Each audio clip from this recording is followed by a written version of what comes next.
අපි තවත් ලස්සන දවසකට තමයි මේ ලෑස්ති වෙන්න හදන්නේ.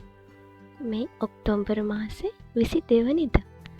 මෞලි පපා හෙට තමයි අකුරු කියවන්න හදන්නේ. ඉතින් කලින් දවසේ අපි ආවා එයාට බෝධි පූජාවක් තියන්න. මේ 23 වෙනිදා උදේ. අපි උදේම හැරලා මහත්තයා මමයි දෙන්නා මේ විදිහට තමයි ලස්සනට අපේ දවසට ලෑස්ති වුණේ.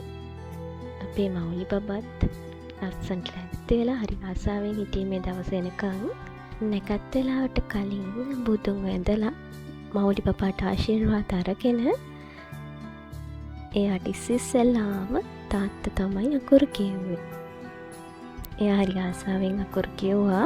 අද ඉතින් අපේ මහත්තයාටයි මටයි හරිම සතුට දවසක්. මොකද අපේ මෞලි බබා ඉස්සෙල්ලාම අකුරු කියපු දවසනේ ඉතින්. ඒක කවදාවත් අමතක වෙන්නේ නැහැ.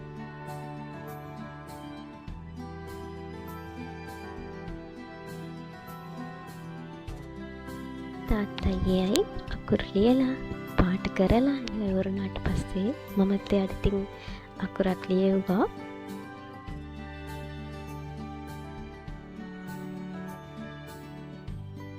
ඔක්කොම වැඩ ටික ලස්සනට ඉවර කරලා ඉවර වෙලා අපි තුන්දෙනා චූටි ෆොටෝ ෂූට් එකකුත් කරා. එහෙම තමයි ඉතින් අපේ ලස්සන දවස, අපේ මෞලි පපාගේ ලස්සන දවස ඉවර කළේ. ආයෙත් දවසක ලස්සන ටොක් එකකින් හමු වෙමු. එතකන් ගිහින් එන්නම්.